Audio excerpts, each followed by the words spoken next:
Okay, sorry for the interruption. Let's continue. Ms. Choi, please continue. The TIA have offer subsidy on training on tour guides. Will continue to implement the trade association suggestions on arranging visits for the tourist guides and tour escorts to the Greater Bay Area. And for those on unpaid furlough, we provide a study subsidy. So that's been the measures that will be implemented over the past few months. Members, that I would like to follow up because the tourism industry is in deep water. So who or which official have get in touch with who in the industry? And have you noted the scale of the impact and how many industry practitioners are on unpaid leave or only on minimum pay? Do you have such figures? And for the measures you unveil, are they not effective immediately? And some of them may need to go through LegCo. And for the meantime, what kind of administrative measures and actual assistance for those who are in deep trouble? And also the shops, as I said in the LegCo debate yesterday, a lot of the sector talk about their rent. And have you considered taking and helping the small shops in, or for those in government-owned property, you can take a rent reduction for them? The Tourism Commission have directly contact and meet the sector. Our secretary had met with the travel agencies and tour guides and escort associations and find out in these circumstances what is the impact of the current social climate. For the guides and the escort, the association failed to provide an actual figures, but from other figures we can see the scale of the impact.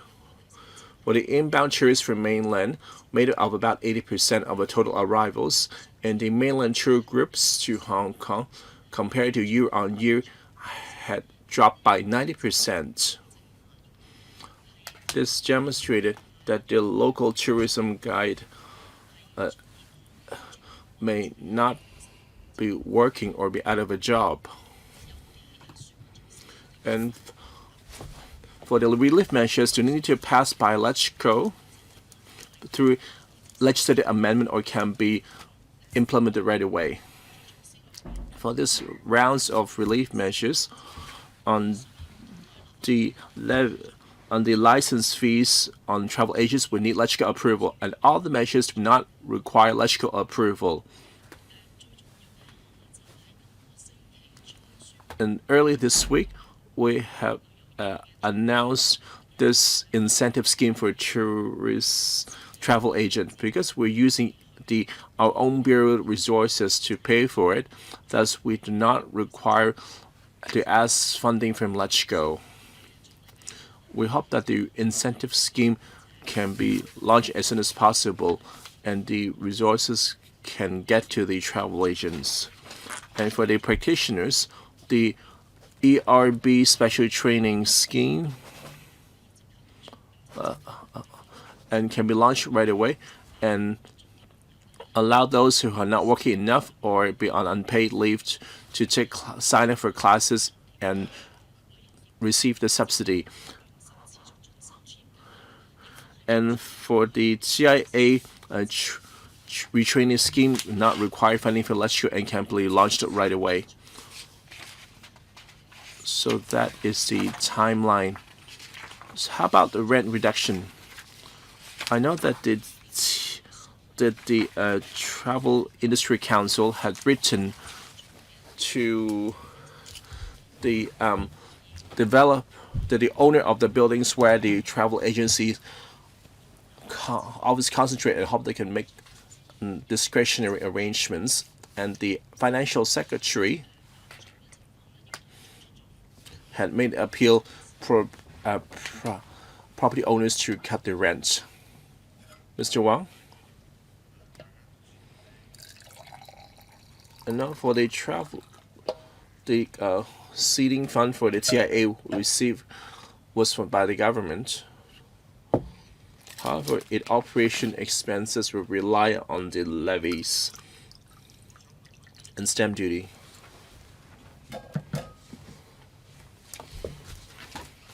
And now that when the tourism industry is doing so tough, were you concerned about the TIA operations? Since you rely on the stamp duty as a source of income. Have you considered on how to meeting future operation expenses?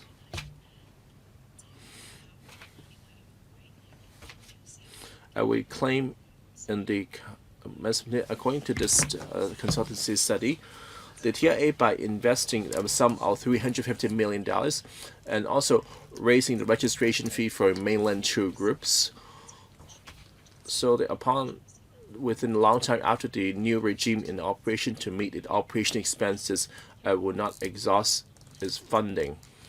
And at the Bills Committee, it had been mentioned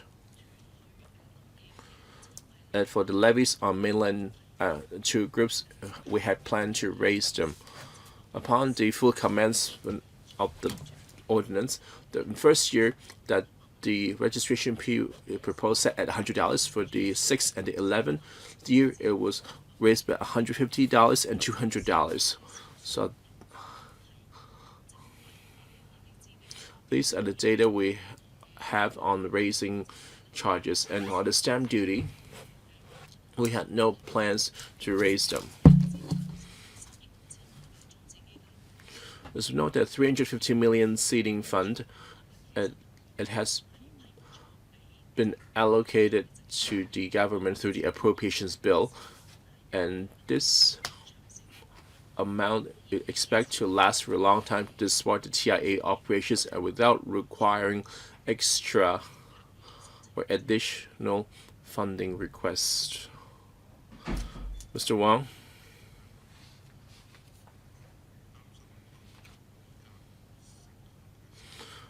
I'm worried about, well, in the scrutiny of the TIO,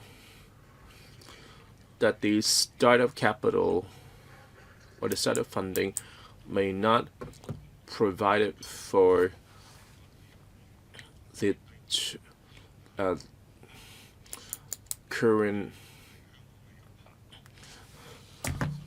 downturn. For both inbound and outbound tourism, the sentiment is very low in the context of this recent social unrest.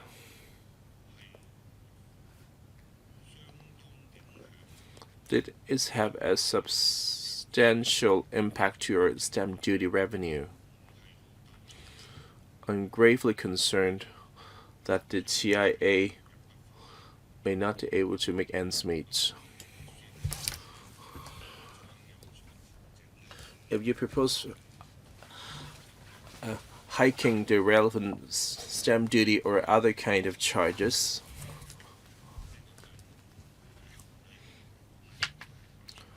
that would really add to their burden. Do you have any comprehensive plan?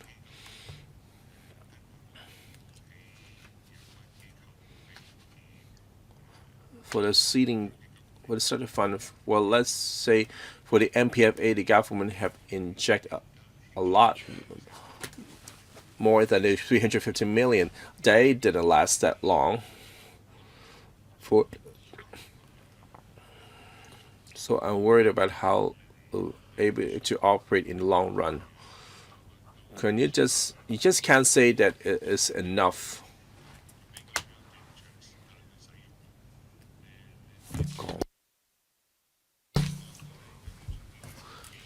And for the starting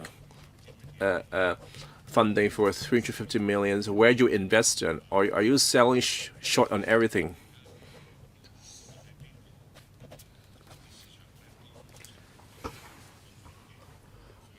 Well,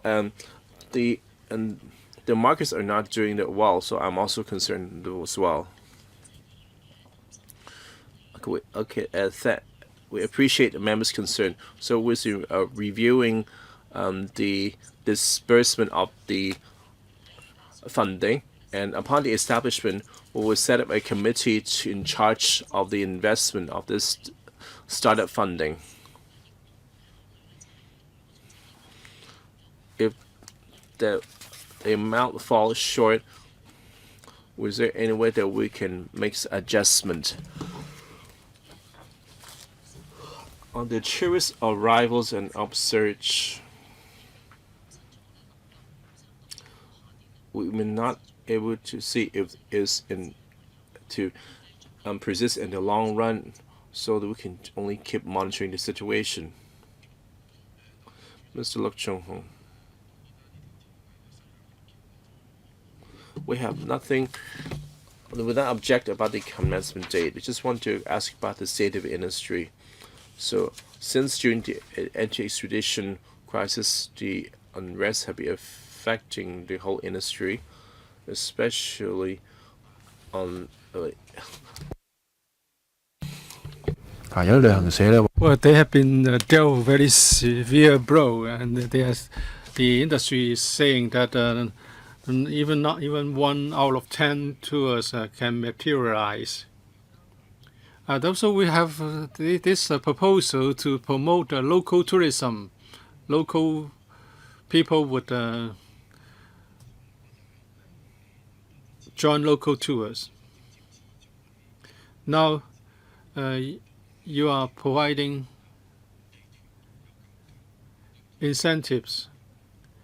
You should provide a subsidy so that local tours can be organized at reduced prices, and there will be more jobs for local tour guides and escorts, and the market sentiment can be improved, and local people joining local tours can also improve their mood. And I hope when you find ways to help the practitioners and the industry, please consider the consumer psychology.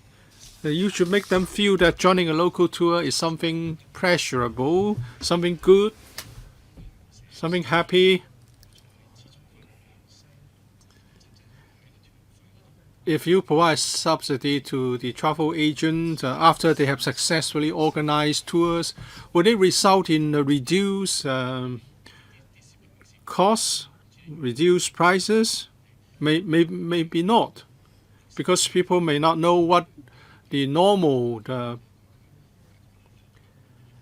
charges would be like. For example, if it's a 200 per head, and if you reduce it to 100 or so plus, people may think it's a good bargain, and there will be a lot of consumers interested. And secondly, you should also consider the tourism ambassador scheme.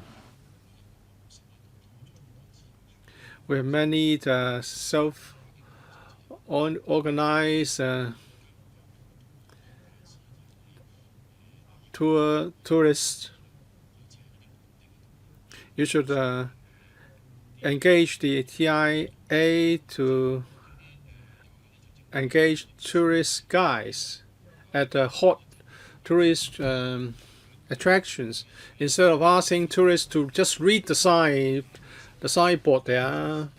There should be a person there providing personal service on where to go and what to see. This is going to promote our image as a hospitality destination. This time, the image of the travel industry has been severely tarnished, especially some mainlanders may think that we're no longer nice to visitors, or would they be besieged or subject to violence? Please just look at the airport incident, which is very sad. So apart from giving job opportunities to the tourist guides, it would also be about rebuilding our image, the image of our travel industry. I know the TIC is working out some packages. Well, we would like to pocket those measures first, but frontline tourist guides of the view that the level of protection is kind of flimsy. So when the TIA is established, please look at the approach adopted for the subsidy and whether there can be any enhancements. Deputy Commissioner, thank you for your comments. When we consider what supporting measures or relief measures to be launched, we take into account the comments and suggestions from various sectors and electrical members. The suggestions that the member has made are very valid, and we don't rule out the possibility of rolling out even more supporting measures in the future. As the member has rightly pointed out, TIC has set up some package measures. And the TIA has also mandated that in giving jobs to self-employed tourist guides and tourist escorts, that they should provide a subsidy to the insurance premium. If there's any way we can further improve this, I think the future TIA would certainly consider seriously those suggestions. Mr. Holden Chow, I have nothing to say about, I have no objection to the commencement date, but since we have had 4 months of rioting, the travel industry has been affected seriously. We have heard about the relief measures such as training of tourist guides, and subsidy will be provided. May I make a suggestion here? According to the paper, there's a development fund that the TIA can set up later. With the social unrest continuing, we don't know when it would stop. But even if it stops, it doesn't mean that the visitors will return immediately. There's a time, the need for a healing time.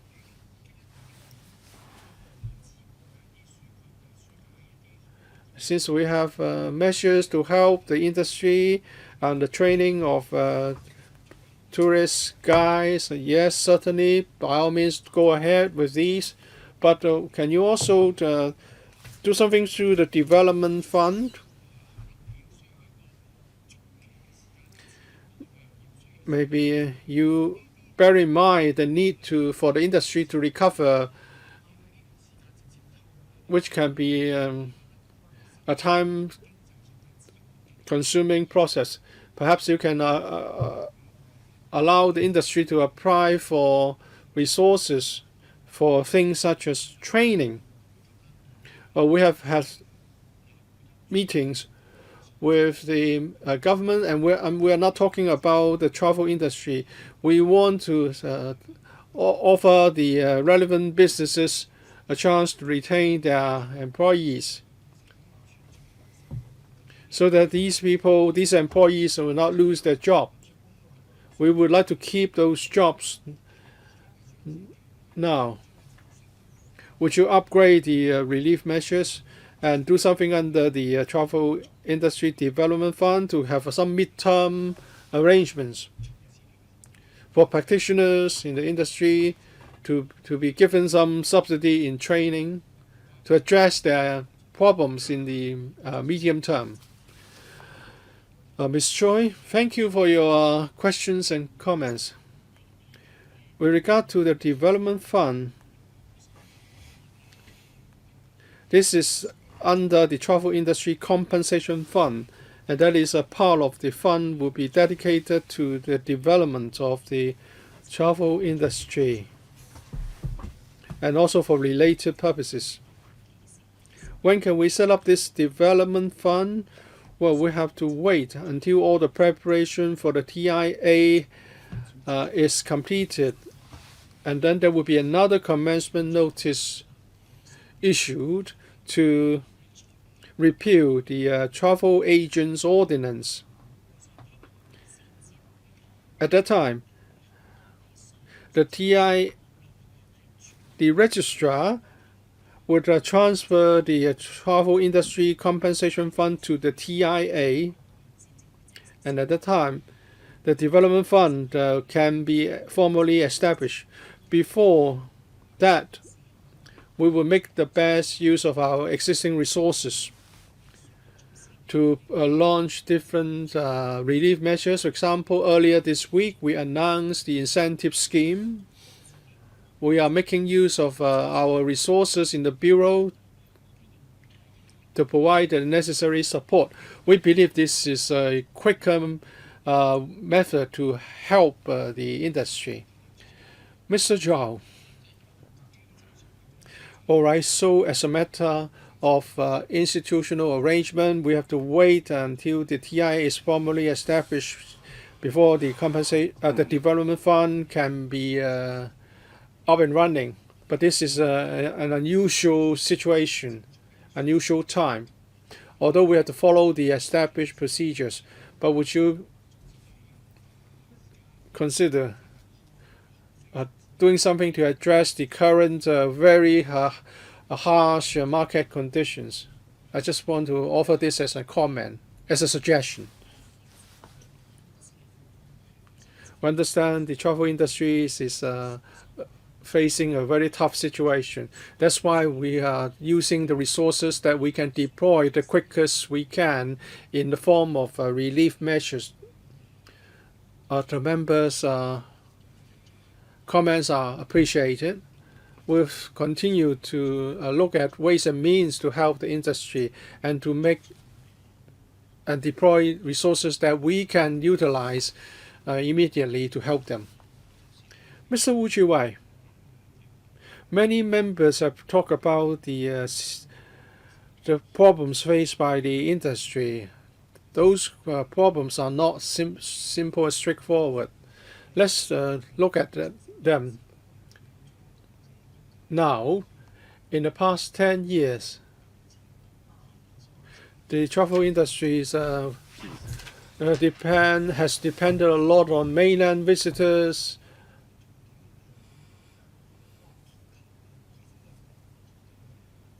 That's a very fundamental structural problem.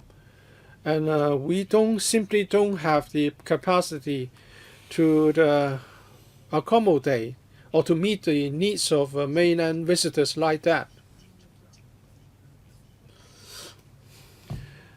And the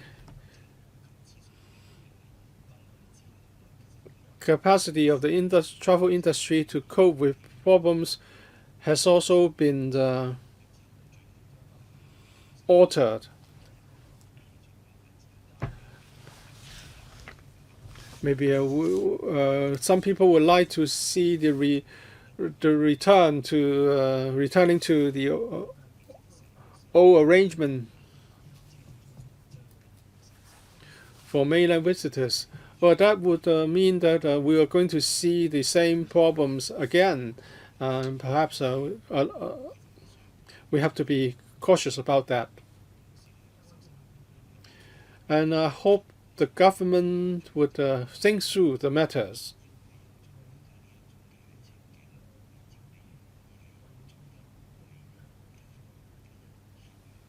We should not rely on a single source. We should try to diversify the industry's arrangements and attractions.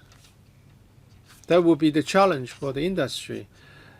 Has the government got any ideas on how to facilitate the development of the industry in that direction.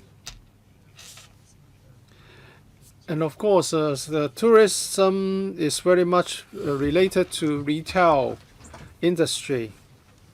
In many attractions, in many tourist spots, in the past 10 years or so, we have a tendency to have more chain stores.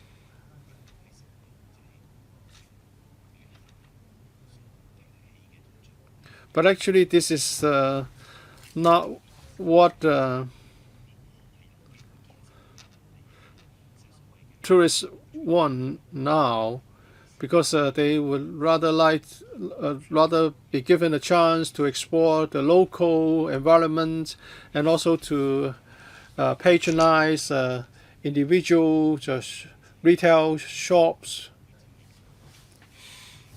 But it seems that in the past 10 years or so, we are seeing the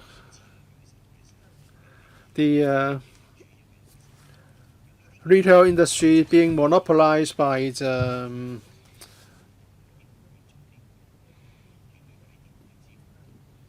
cosmetic and beauty shops and pharmacies. We should help the industry to diversify in designing their tour groups. I see that the TIC have organized a walking route in Samshui Po. Shouldn't we beef up the effort on this in providing this kind of walking routes? Unlike in the past, which we have been too reliant on a single type of shops. So not only just the cosmetics and jewelry shops will stand to benefit, and also to able to spread to benefit anyone. And even small shops were able to get a share of the pie. I think the government should definitely pay attention to this. And for the content and the attractions of the Hong Kong itinerary should diversify, not only attracting from one single source of visitors, but also attract other visitors from other countries to explore interesting corners in Hong Kong.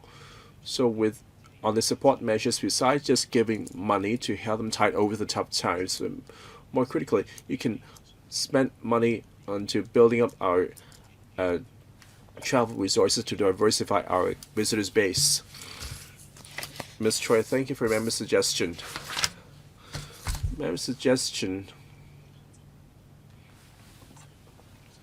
And on the share the same thinking with the tourism industry development blueprint.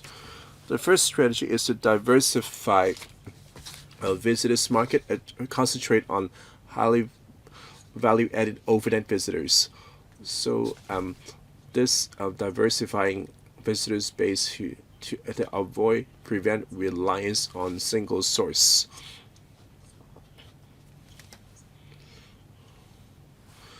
That work has been ongoing. When the HMB Bridge and the high-speed rail comes to operation, we would like to attract inbound mainland and foreign visitors and make use of the bridge and the high-speed rail to create a multi-itinerary, multi-destination products. We want to make use of our extensive air networks to reinforce our status as an aviation hub. The Policy Bureau and the departments have tightened up exchange on expanding our flight network and also on tourism and on small shops culture.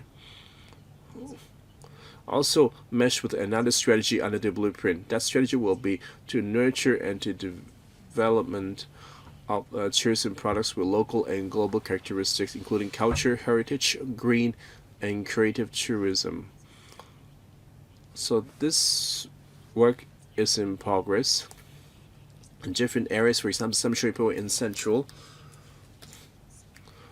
we have doing a promotion on the community level. For example, and for the Sun Yat-sen Historical Trail, and also the Taihang Cultural Museum, and as well as developing new tourism products. On green tourism, we'll be exploring different green attractions and to nurture the talent for in-depth tours and improve our country park facilities and improving the land transport to the geopark.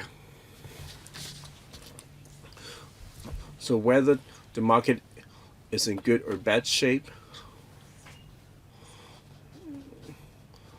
this will the direction we'll stick to. How about say for the second round? It's Mr. Charles Mark. Even though this Bills Committee on the commencement notice, I have a policy question on the Travel Industry Authority, TIA.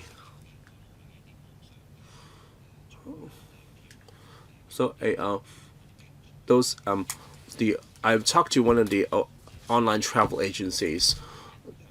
They found it recently, it's same everywhere, that either for inbound and outbound, the market share is much bigger, and we also use the OTA ourselves.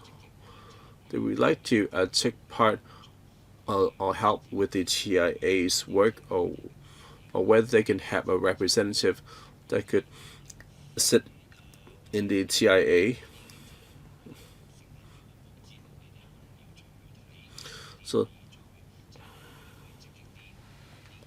So maybe after establishment, you can explore whether there are room for their participation. Now for the entire industry, and also with technology, and also the consumer habits, whether for inbound or outbound tourism, the habit had shifted dramatically. You can look at it. There's so much OTA TV commercials now. I think you should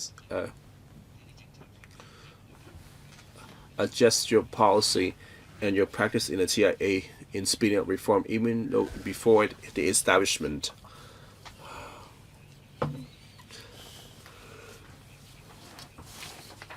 Of course, tourism is in bad shape. However, there's still you resort to old method like giving handouts, and they were simply peanuts.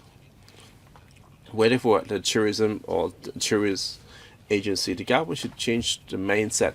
Handing out money doesn't mean you had done your job. Of course, you see that's the quickest. You have to be very careful that, heard from those industry, been citing the Thomas Cook example. A company as big as Thomas Cook that is good at reservations, they are unwilling to transform their business online or drag its feet, and the entire company went bust, which affected a lot of the European vacationers.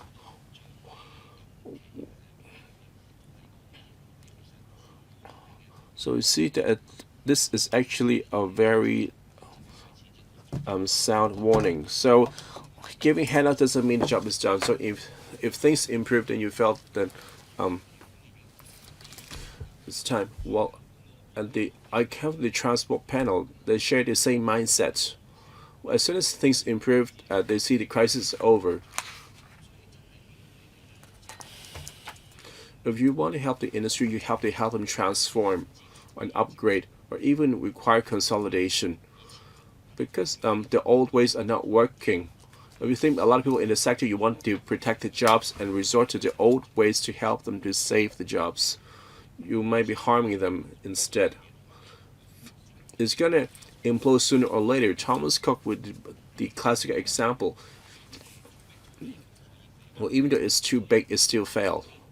And for the smaller agencies, you have to help them transform their business. Can you achieve that through the TIA framework, whether for its statutory organization or policy-wise?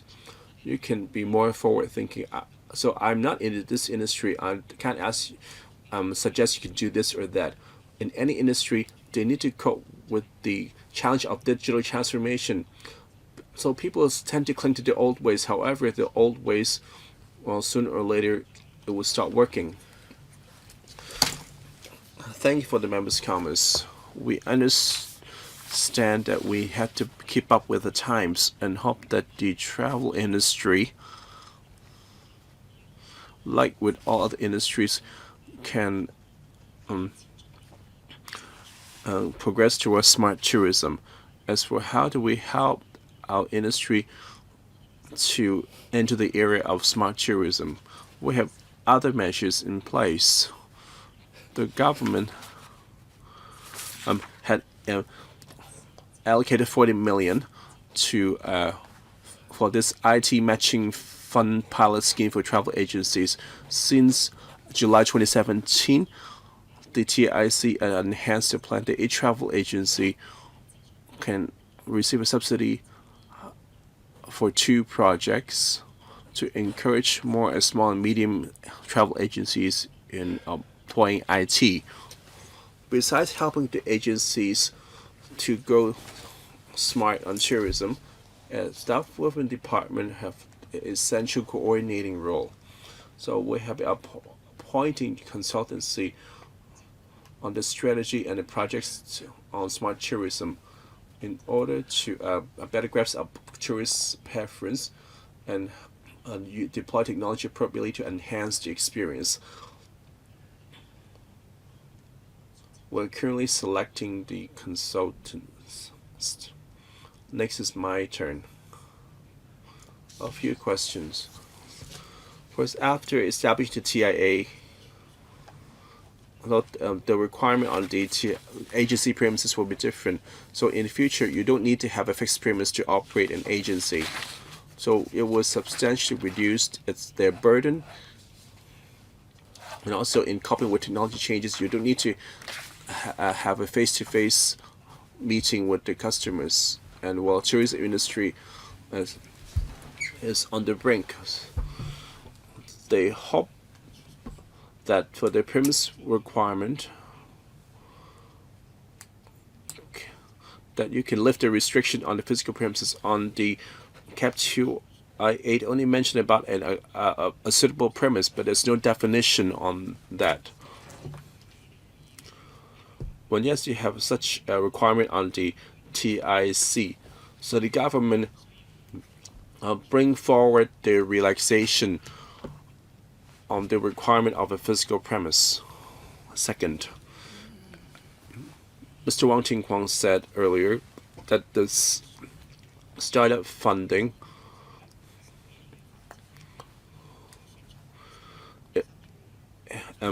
is set at 3 to 50 million based on the technological advancement over the past decade. However, this is a very fragile industry, as you see recently from the social unrest, and the Deputy Commissioner claims see that as sufficient. But can you promise us to have an interim review? So after a certain time, if you feel that things doesn't look good, that it may exhaust its funding. Let's say you promise not to raise any charges in the 5 years and try and get. So if the funding, so that it won't get too late when you exhaust the funding, and at the end we're forced to radically raise the stamp duties and the charges to plug the shortfall. And on the rent reductions, for the government-owned property, for example, those owned by the housing department, to offer some relief. Well, as a stakeholder, for example, the Airport Authority and the MTRCL, their pace of rent reduction is very slow, or even don't even have a proposal. Besides appealing to developers to offer rent reductions. As a major shareholder and a stakeholder, you've promised to proactively push for rent reductions, whether for the retail, food and beverage, and the tourism industry. They were able to get some relief. And for the timetable, so you claim the first meeting will be held at the beginning of this year. If things go smoothly,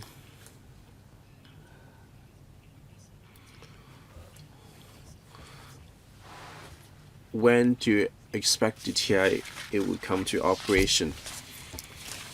Thank you, Chairman. I'll first answer the question on the premise requirement. The current premise requirements is on the Cap 2I8 on the Travel Agents Ordinance, which require them to have a physical premise to conduct their business. If you want to amend the requirement of, for example, the relevant provisions on the TIO being make them take effect earlier.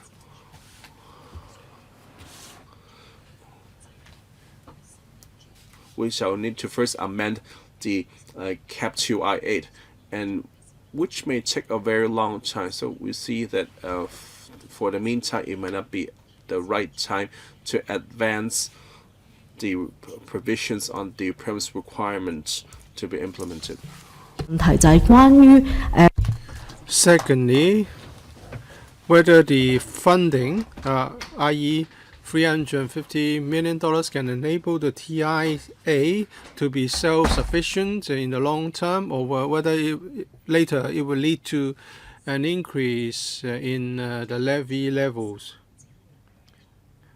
We have already stated that for the first 5 years after the establishment of the TIA, the levy will be maintained at the level when the TI Ordinance was enacted. That was the promise back then. But as the chairman has said, things are changing very rapidly. We need to monitor the resource situation more closely. So this suggestion will be reflected, and I hope very quickly. When the TIA is established early next year, the first thing they need to look at will be this one. As for rent reduction, we understand the industry has put forth many suggestions. For example, for corporations in which the government is a majority shareholder, as the matter really exceeds the portfolio of my bureau, we would have to bring this back to the government for internal deliberation first. We expect that all preparation work can be completed within 2 years after the TIA is established. The time taken is very much like other statutory authorities. They all needed in the past to spend 2 to 3 years in preparation. So we expect in the case of TIA, after it's established, we can complete the preparation work in 2 years so as to implement the entire ordinance. Mr. Wu Chi-wai, in answering my questions, the Deputy Commissioner have referred to many ongoing initiatives and measures. Not that I don't know about them. I would just like to say that these are part of your work plan. But if you want to help the industry to transform successfully or to promote diversification, what is required is much more than a blueprint, because a lot of software will be required. For example, you want to promote green tourism, and that means you need to make sure that the practitioners are tourist guides who love the countryside and different departments are willing to remove the barriers and red tape so that the design of tourism products can be done successfully, so that the promotion and publicity can be effective. I've talked to the TIC once.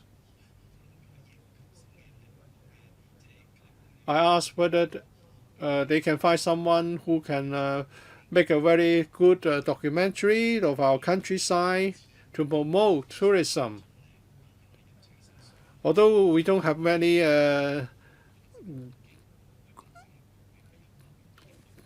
big mountain ranges, but we have everything. We haven't been able to make a documentary to promote tourism, rural green tourism. The LCSD and the AFCD are not very helpful. It's been said that making a documentary like this can be very, very difficult. Now we face a so-called crisis, and the crisis also presents opportunities. So shouldn't the commissioner through the TIA and the collaboration of government departments try to make breakthroughs and overcome the difficulties? And also, it takes more than just all verbal support to promote a small shop culture. We need some foundation. We cannot just pluck it out of thin air.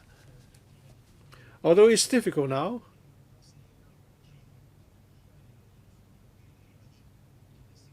But there are small shops which are dedicated to serving local people, and they have a long queue of patrons waiting to be admitted outside their shops. So they are there for Hong Kong patrons. And we need them to be sustainable in the long term before such shops can become part of our tourism resources.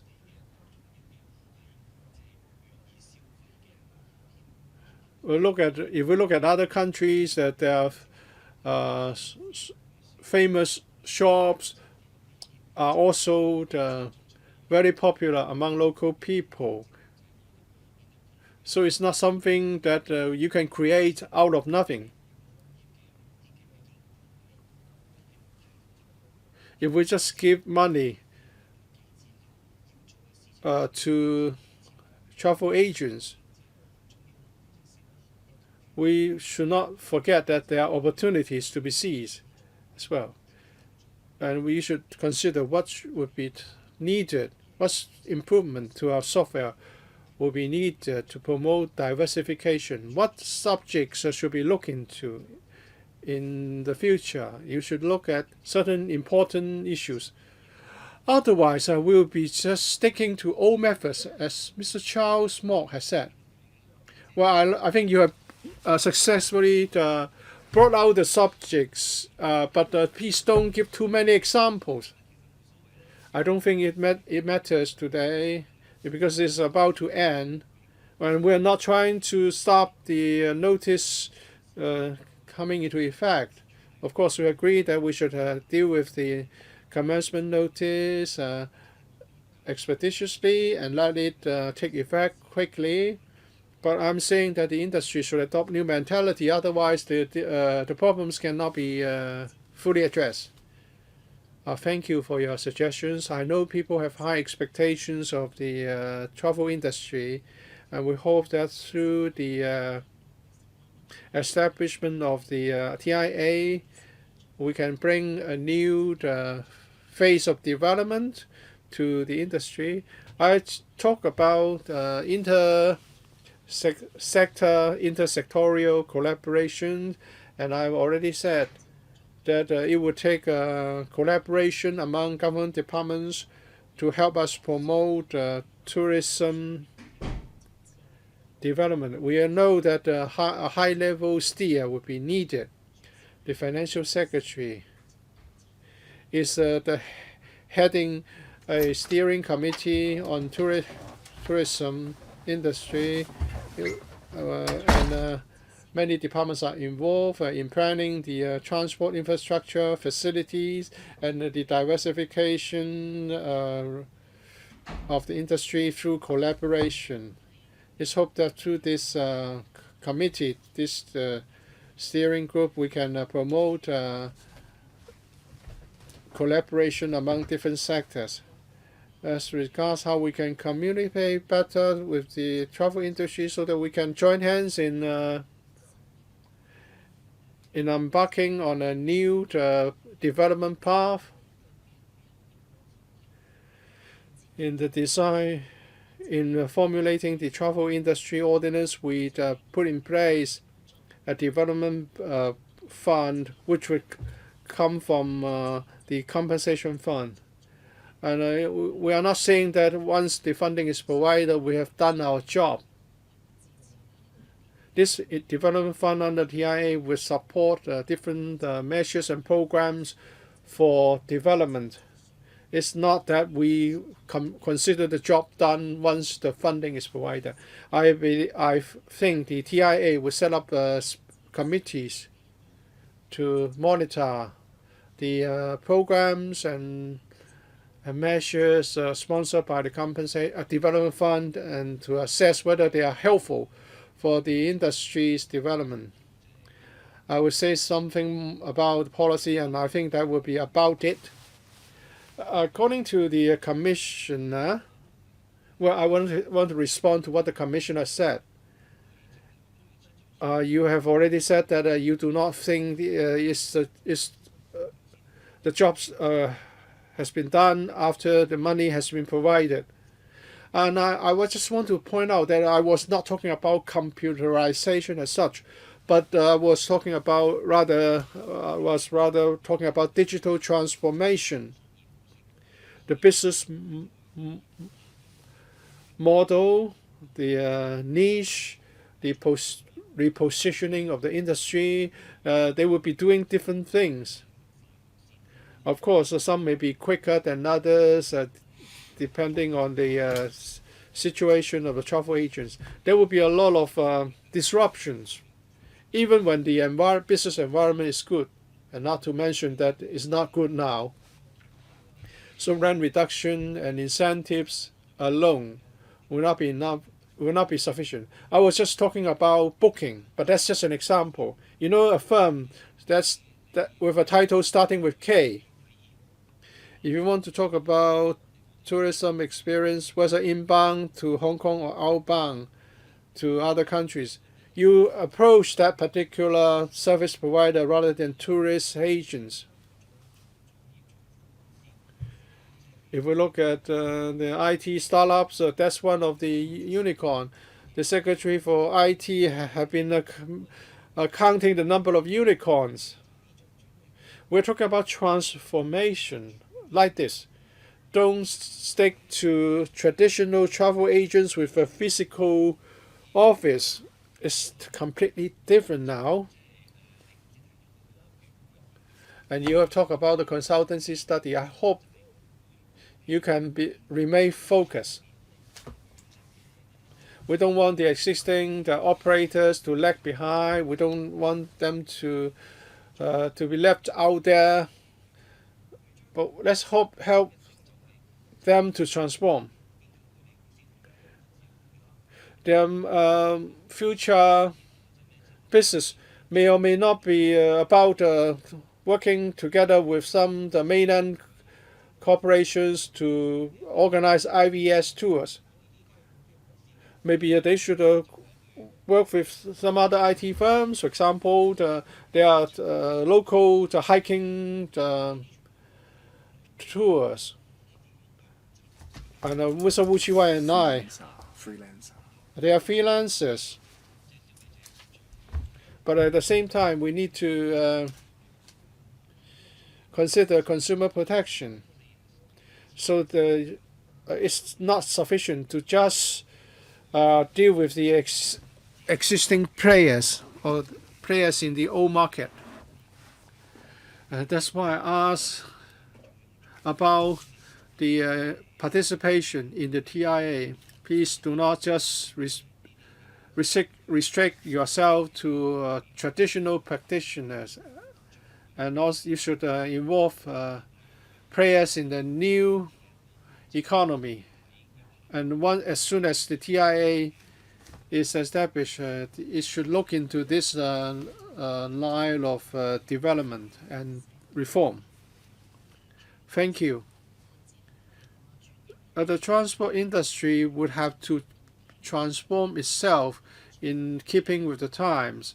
We understand this, and we like the industry to embark on this journey. And apart from helping the industry, we also encourage the industry to grasp the opportunities themselves in a bid to upgrade themselves.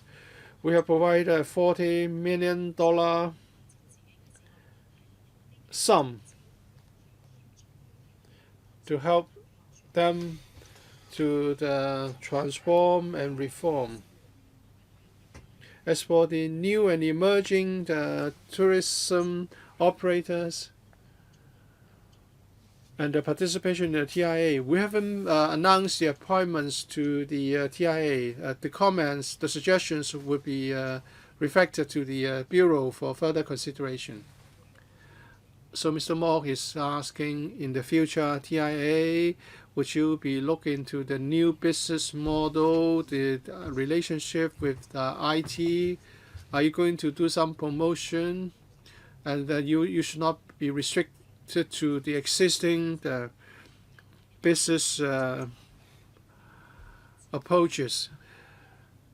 We know this is going to be a big trend, a major trend for the travel industry.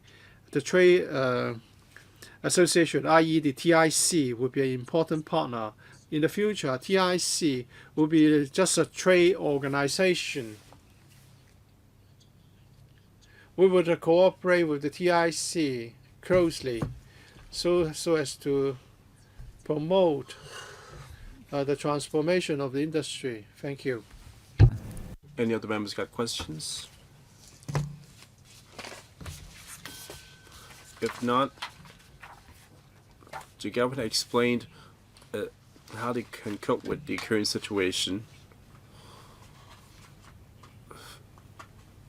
I hope they can respond to our questions, for example, on the support measures, whether it's existing or upcoming, and also the financial arrangements for the startup funding, and also the timeline. Okay, you can provide us with the written report.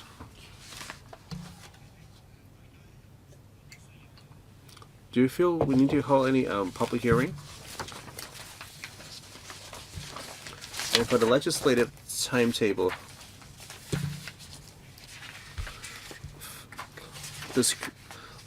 for the give notice to move, deadline for giving notice amendment will be on next November, Wednesday, and the expiry scrutiny period is on 13th of November. Any questions?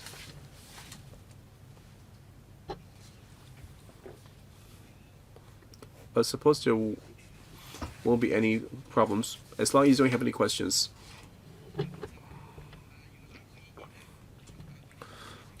Well, we don't need to set up time for the date meeting, so this is a once-off meeting. There's nothing under AOB. Meeting adjourned. Thank you.